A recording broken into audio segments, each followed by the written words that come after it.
Imogen and Monika, could we have a round of applause for the directors?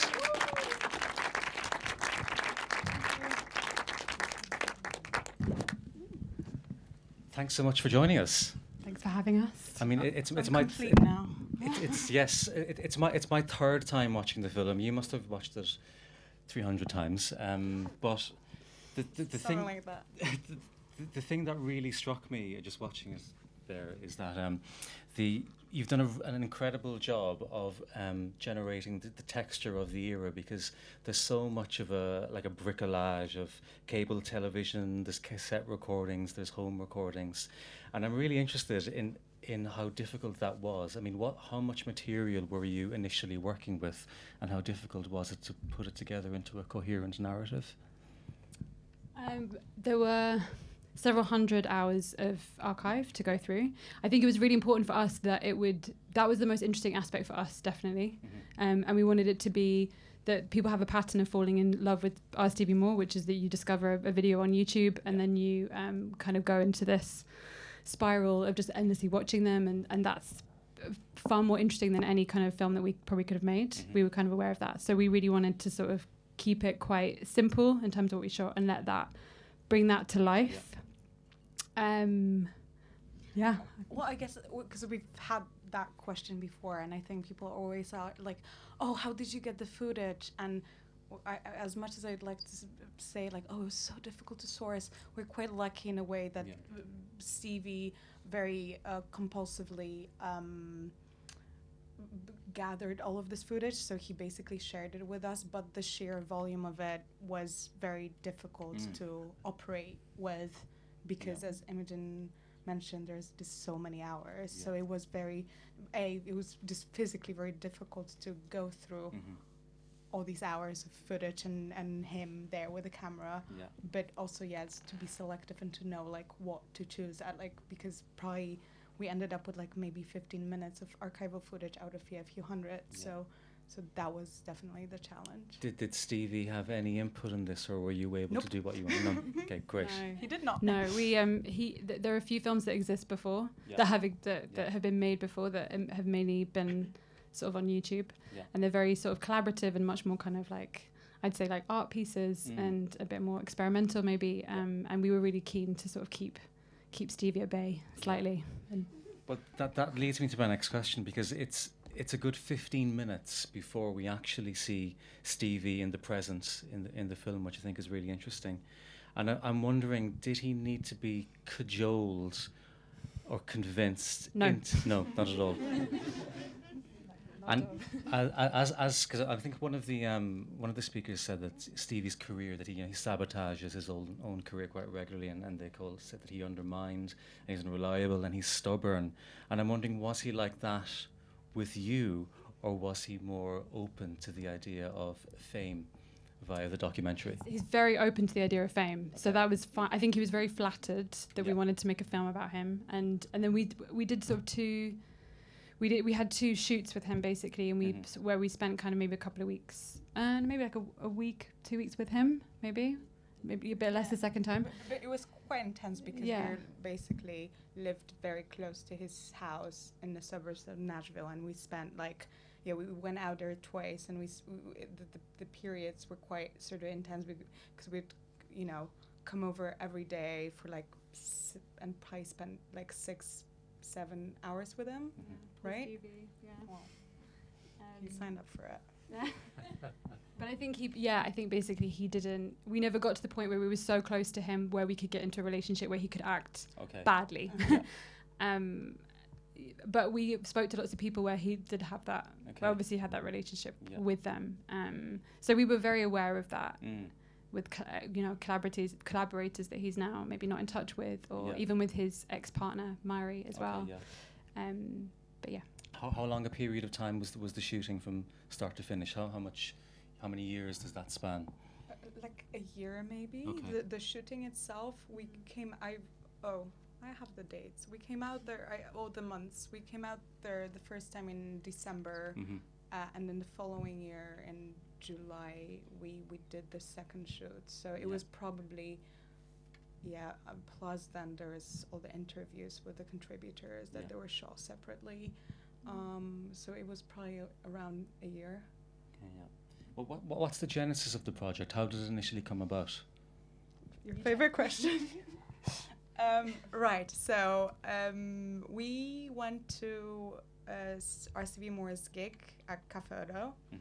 We bumped into each other. Back then we knew each other, but not maybe super well. And then we got drunk. And then basically that sort of just explains the bravery, I think. So we went up to, Imogen was very excited about Stevie. She was very excited about his performance. She was like, I want to make a film about it. I was like, oh, let's do it. We went up to him and sort of pitched that project sort of on a whim. And he was like, okay. And then we kind of then sort of decided that this is a very good idea, so we should, follow through with it. And I guess sort of we had a few Skype chats with him. We kind of, I guess we kind of wanted to prove that we were serious about it, and it wasn't just like a thing that we came up with and are not very excited to do. So like we I guess we just kind of convinced him to take part in it. And we didn't know much about until. I don't think we knew much about the story with the father, or there were loads of layers to it that only came out when we went out there for the first time.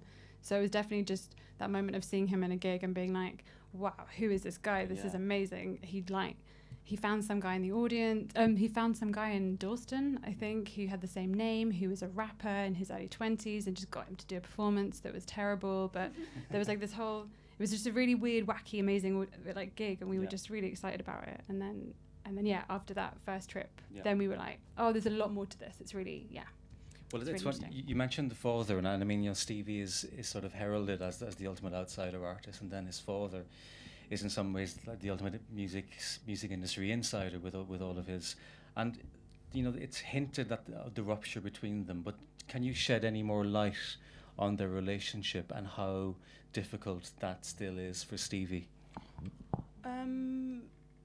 I think we did. I'm just thinking. Do you want to answer this question?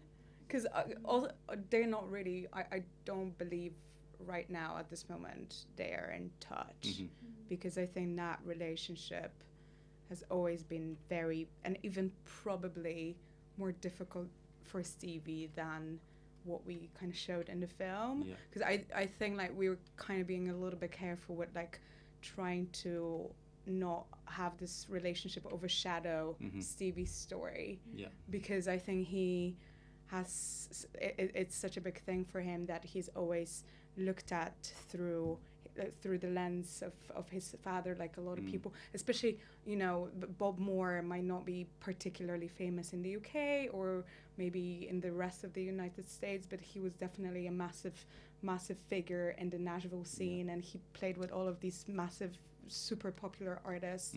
So I think it was very difficult for Stevie to kind of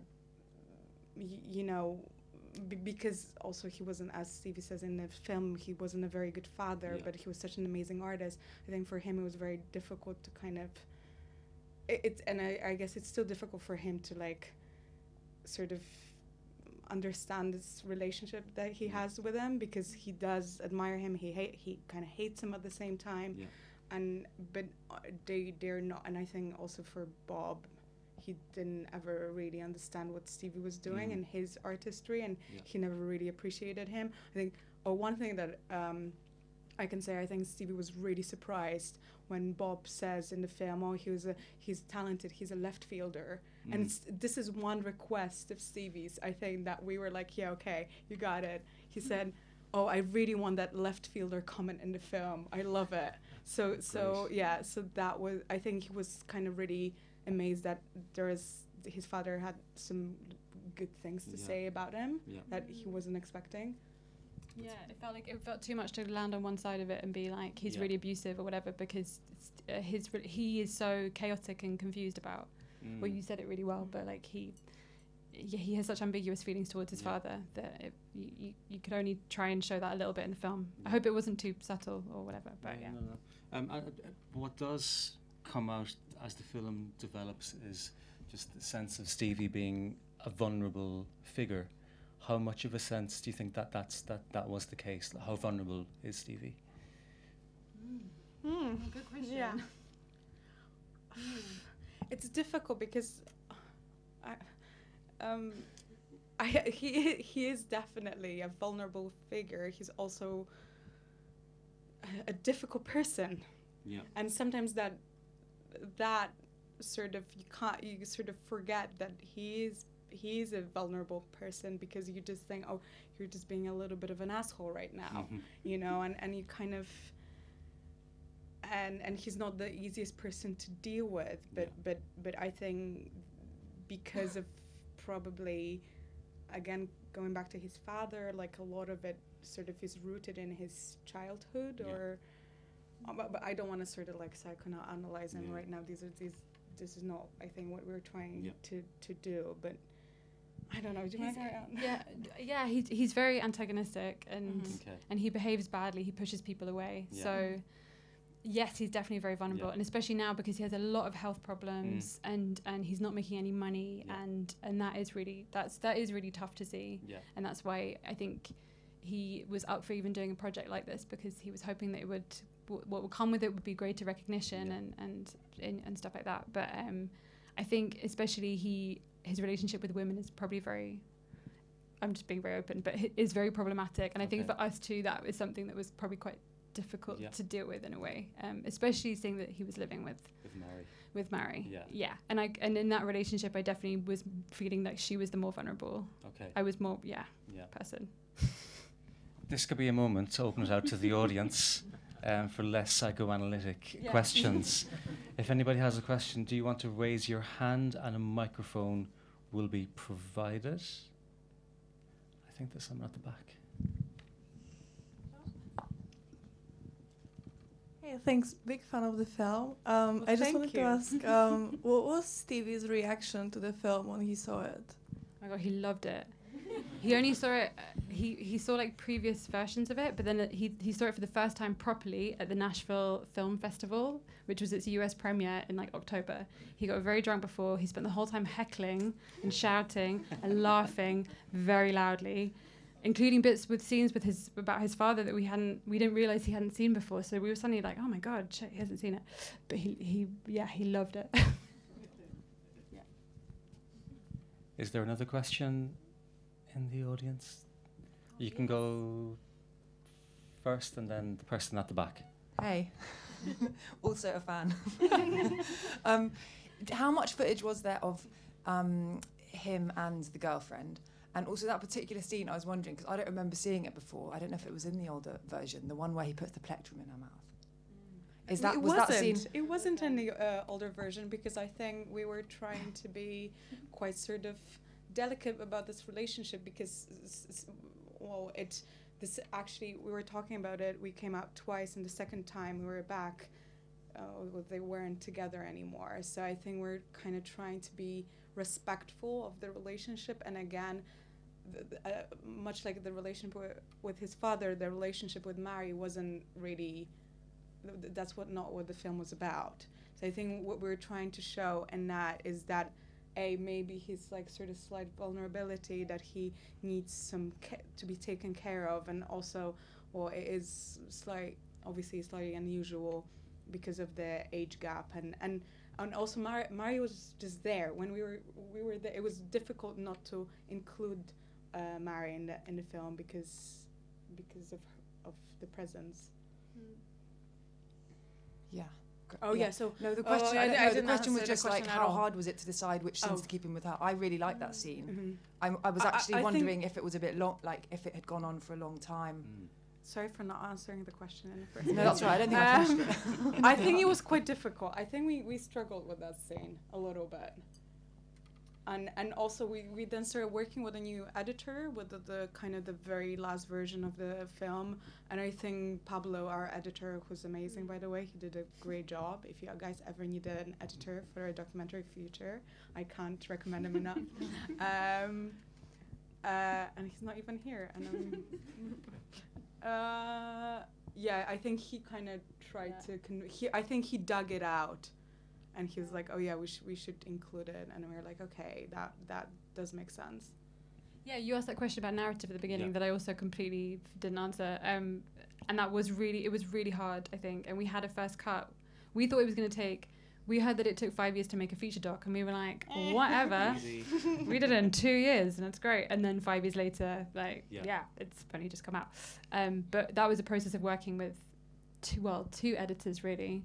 Several editors, but two that really sort of made their mark about. And it was really hard to, and Pablo changed the whole structure of it and changed a lot of things with it. But yeah, that's great. It was really hard. Pablo. Go Pablo, so great.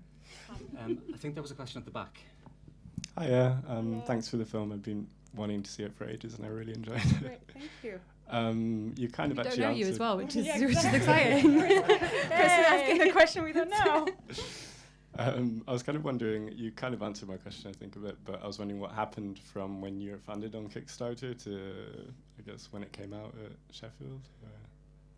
What the process was. A lot of waiting around for money, basically. I think what people, and I don't want to be sort of, what people don't understand is that we really are we were very keen to release this film as soon as possible, but unfortunately it just doesn't really work like that.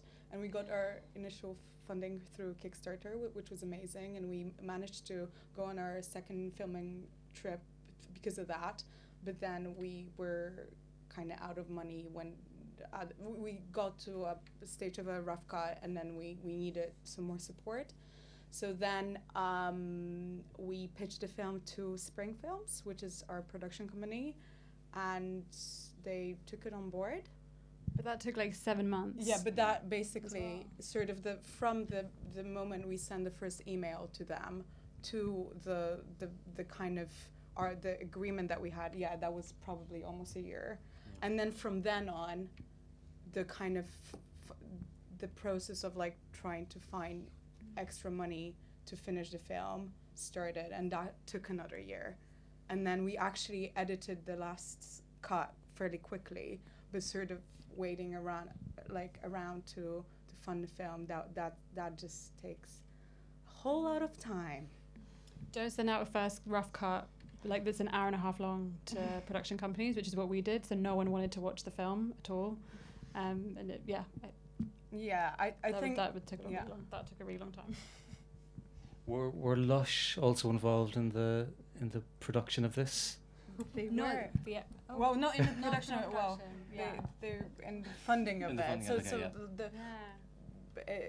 There used to be Lush used to have RIP. They don't anymore. The filming fund for young filmmakers, and they supported our film.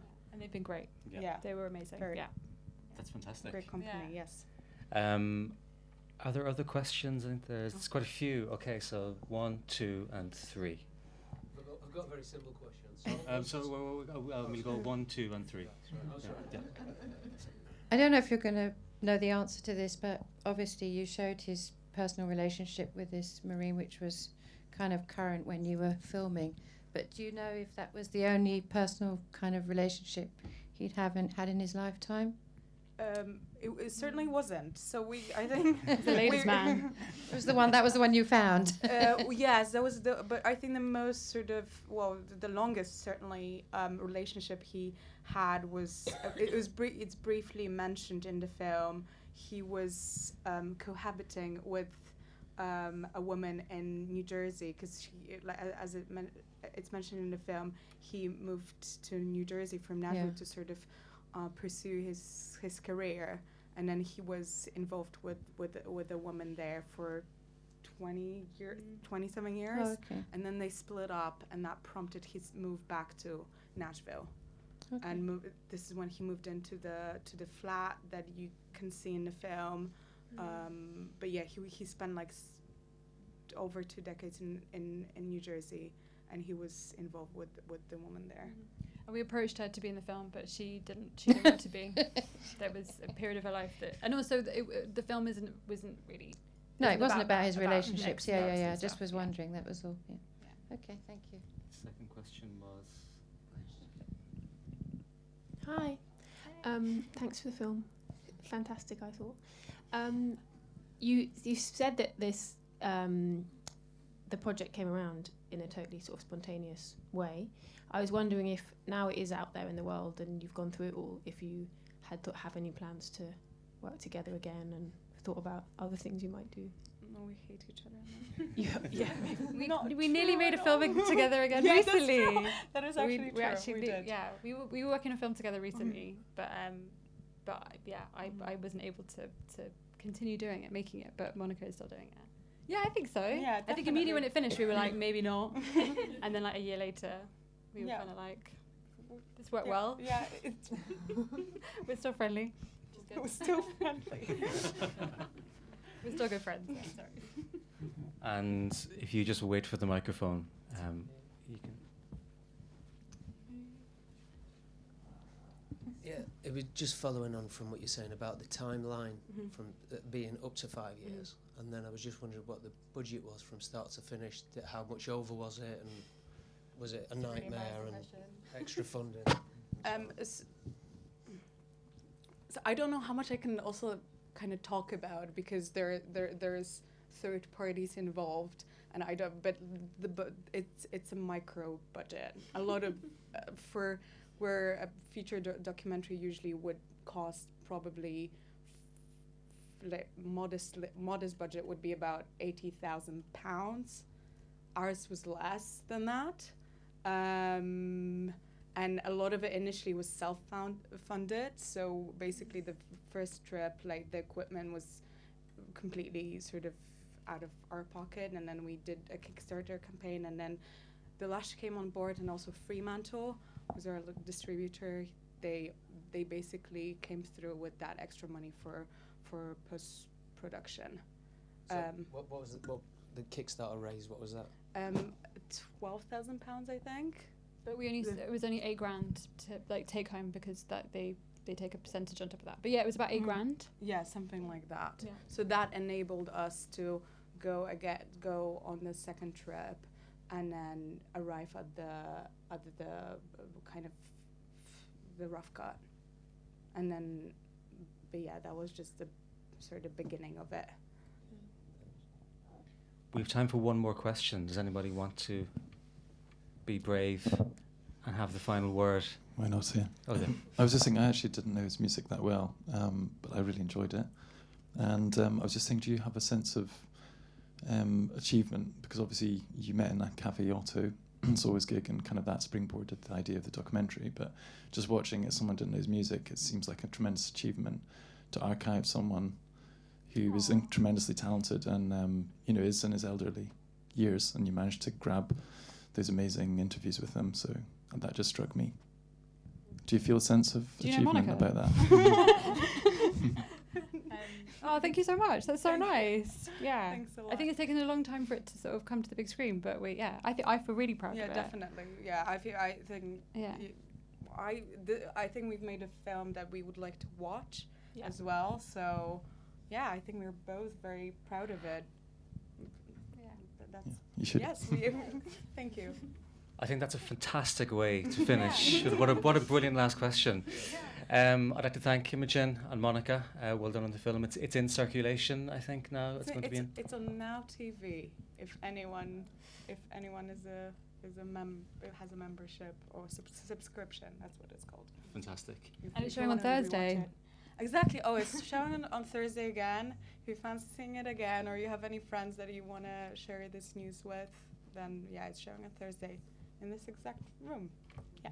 Amazing. Thank you very much. Thank you for watching. Thank you.